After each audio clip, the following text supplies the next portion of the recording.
Please make sure to like, comment, and subscribe. And if you wanted to help support this channel, it won't cost you anything. All you got to do is use the links in the description if you wanted to get some of this for yourself. Hey, what's going on? Rich back with another awesome video for you. I wanted to show you a 3-week update on the grass that I've been showing you in the videos. This is the 3-week update, and I was finally able to cut it, had it edged. So as you can see, the edging looks perfect. It blends in just about perfectly. It's a little bit lighter than the rest of the grass, but it's blending in really well. As you can see, all the rest of the grass looks really great. I've been working on this all summer, so I think I got pretty decent by now. Here is the rest of the yard. As you can see, a whole lot of good lines going on. I ended up giving it a really good cut yesterday. That's what it looks like, and I am really, really happy with it.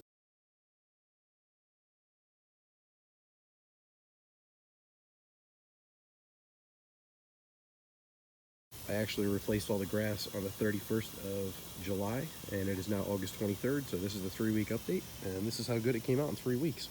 So as you can see, it blends in really well with the rest of the grass. Worked out perfectly. I was able to cut it, and it's standing up very well. And this whole area is all the new grass. This is the fescue. 3 weeks. Came out phenomenal.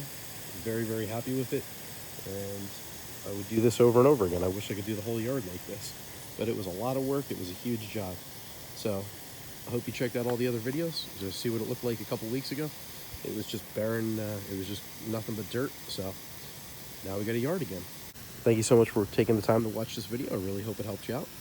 And if you wanted to pick up some of this grass seed for yourself and any of the tools I use, I'm going to leave links down in the description. And if you can, make sure to click that like button, subscribe to my channel for more awesome content, and let me know if you got any questions or comments in the section down below. Thanks again for watching. Take care.